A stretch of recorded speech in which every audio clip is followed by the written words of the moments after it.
Hello, everybody. Welcome back to the Lounge of You Go Girl. I am Lydia, your host of this podcast, and I'm back, guys. Took a little bit of time off. Need to take a little bit of a sabbatical to, re-energize, to refocus. Every now and then you need to take some time and pour into you. So I've been gone. When you have multiple things going on, sometimes you have to prioritize things and give yourself a little bit of self-care.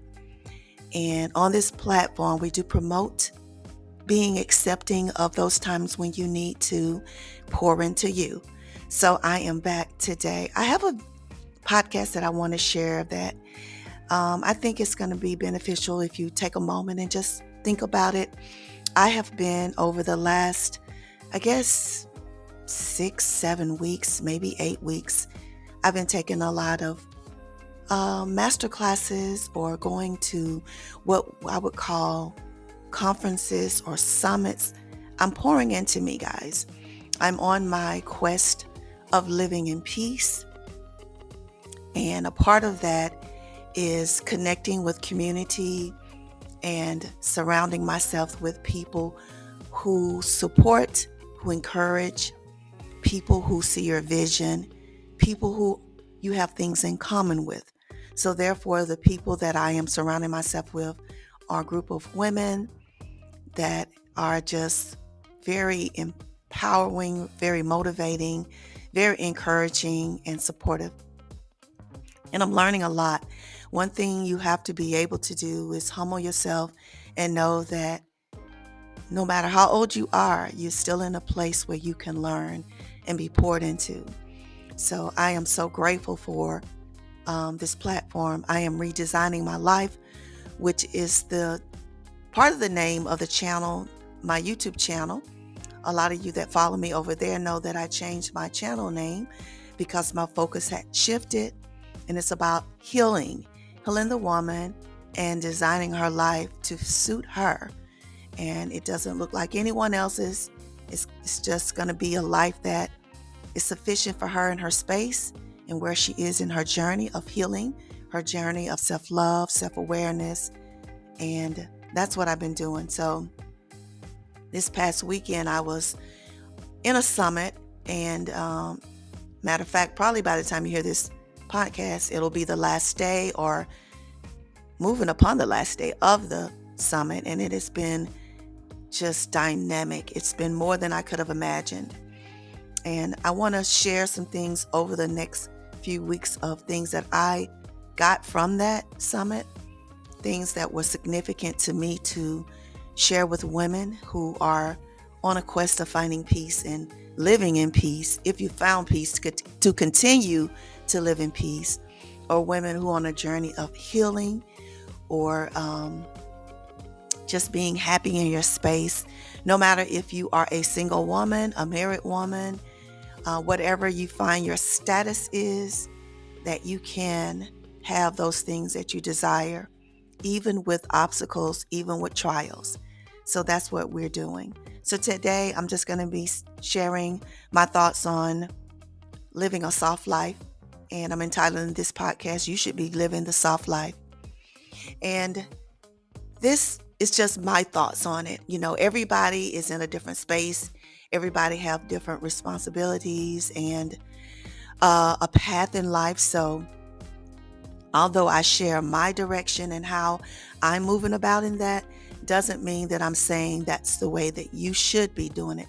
But if you can get some inspiration, or if it could be something that motivates you to begin to search or uncover what that path is for you, then I have done my job. For me, living my soft life means that I am not putting myself through unnecessary stress or overwhelming myself with unnecessary problems. In life, you will encounter problems and trials just by living. If you're a person who lives here in the United States, we know that there's always something happening around us, whether it's with politics, whether it's with family dynamics, or it could be with just your jobs, rearing children, being married, the crime level in wherever you live, inflation, overwhelming expenses, not making enough money, trying to find a safe and clean home, neighborhood, um, weather. It could be the changing weather or horrific weather patterns. There's always something that we are having to deal with. And that probably will be forever, forever, however long you live on this earth, you're going to be subjected to some type of trial or challenge, or, and I did leave out health, but we do know that's a big one.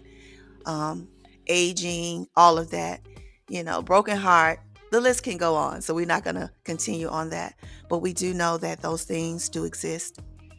But if you can manage to figure out a way to eliminate some of these unnecessary problems, things that you don't have to deal with, that is the quest, and that is the way that and the direction that I go in empowering and motivating women to live. And you all know that I have been on that quest for a while. Probably for the last 2 years, 2.5 years, I have been redesigning my life. One of the things that I always do is I kind of focus and shift my life according to the people that has been in my life, meaning that I'm always trying to help people, or lending my support in some way. And I think as a human being, that is something that we all should do, because if you have a caring heart, if you're a person who loves people, whether it's your family or just people in general, you are going to be that person who will oftentimes give your support or lend your time, your money, your ear to others to help. And that has been me. Well, one of the things I have learned in my journey of that is that oftentimes when I do that, I will neglect me in that process. And sometimes to a fault, sometimes to the point where things backfire, because people can oftentimes try to take your meekness for weakness. And sometimes they will try to manipulate you, and sometimes they will downright just hurt you, because they know that you are that person that will, at times, although people have done things that are ugly to you, you will still show up for them in that time. And I've done that over and over again, not only in my friendships, but in my family. I have often been mistreated, but I will continue to show up because I do love them. And although that's not something that I have to do, it's just been a part of who I am. But as I have gotten older, guys, I've realized that I have to pour into me, because other people are not going to do that for me. And oftentimes the things that you do will not be reciprocated, or the things that you do, often people will feel that you need to do more, you're not doing enough. And you can be taken advantage of in these situations, or you can be mistreated. So over the last year, when my life just came to just I can't even describe it. I think it was just like an eruption, like a bomb exploding. When I made a lot of life-changing decisions to move back close to my hometown to assist my siblings with the care of my mom, a lot of that was generated due to guilt, because I lived so far away, and I felt that I needed to be there to support, because I was the only sibling living far away. And so I made that decision, and made some other decisions to try to build relationships within family members that was not close, and to perhaps make some decisions to do some things together in order for our life to be better. And in the process of that, I was blindsided by some things that happened. I won't share those things, just for the fact that I'm not trying to, tear somebody's character down or make them look bad. But in the process of that, I was mistreated very badly. And all I did was show up, support, and give in that whole time that I was around these people. And I learned some really, some hard lessons about me, as well as how people will treat you, even people that are supposed to be the closest to you. And in that decision making, I've learned that sometimes what you do, even if it's from a distance, is enough. And so I have learned that I don't have to do this sacrificial type of lifestyle in order to help.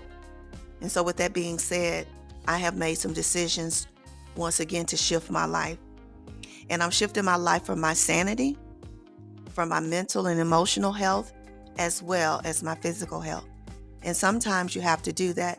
Now, in saying that, I do know a lot of people are not in that position to make those types of decisions based on the fact that sometimes things can be falling only on you. But whatever ways that you can find and seek peace, your little times of your little spots and pockets of oasis of pouring into you, and I have shared that in other podcasts and videos. Make sure you're doing those things so that you can find your little space of peace. You need to do that because you should be living the soft life. If you are a mature woman, if you reach middle age and you have reared your children, you have worked 30 to 40 years, whether in your home or outside of your home, it is time for you to live the soft life. We were not put here as women to just rip ourselves apart for people. We were not put here to do that, and we have been taught that just from living in this society and culture of work to your bones, working till you can't work anymore. And I'm not promoting that anymore. I'm promoting that you should be living a life of peace. And if you've given in the ways that you know how to give, in different ways, like I said, with families and working, whether you was an at-home mom, which is a job all by itself, or a wife, or if you worked outside of your home. And a lot of you know that for multiple years, I worked 2 jobs, rearing my children and taking on my niece of my deceased sister to raise her for the last 5 years of her life as going into adulthood. Working 2 jobs to do that. And it was hard, guys. I made a lot of sacrifices for myself and don't regret any of it. But when you look back over your life and you realize that you have poured into people for more than 40 years, at some point you need to pour in yourself. So I'm promoting living the soft life. So a lot of this with me taking master classes and going to summits and workshops and conferences is to learn how to do that because I don't know how to rest. I don't know how to slow down and take moments for myself. I have been teaching myself that over the last year and a half now, how to take time to take a pause, take a break, take a sabbatical. And if this is you, I am talking to you, sis. It is time for you to take a pause, take a break, take a sabbatical. And over the next few months, I will be talking to you in ways that you're going to be surprised because that is what I'm doing right now, is planning a sabbatical. And when the sabbatical that I'm planning is going to be a long time sabbatical. It could be 6 months to a year. And I need that for me because my health depends on it. I've had and experienced several health issues over the last year just because of stress and unnecessary heartbreak, losing my dad, and other things. And so it's time for my life to be soft because I have given a lot in life sacrificially, not just family, just to other people that I have poured my life into, my heart into. And it is okay for you to shift. It's okay for you to take a moment and a break to pour into you. So that's what living a soft life is all about. It's about having a life of ease. And luxury for me is just my health and my wealth and my peace. Living a life of luxury is not things to me. It's about how I can slow down and have a peaceful life. So if this is you, I hope that you will take heed to this advice, these tips, and take a moment for yourself. So thank you all for tuning in today. And this is You Go Girl. I am the host of this podcast. I'm here to motivate you and encourage you to be your best mind, body, and spirit. And I thank you for tuning in. And yeah, I hope to see you all soon on next week. Take care. Have a blessed day. And I'll see you and talk to you real soon. Bye for now.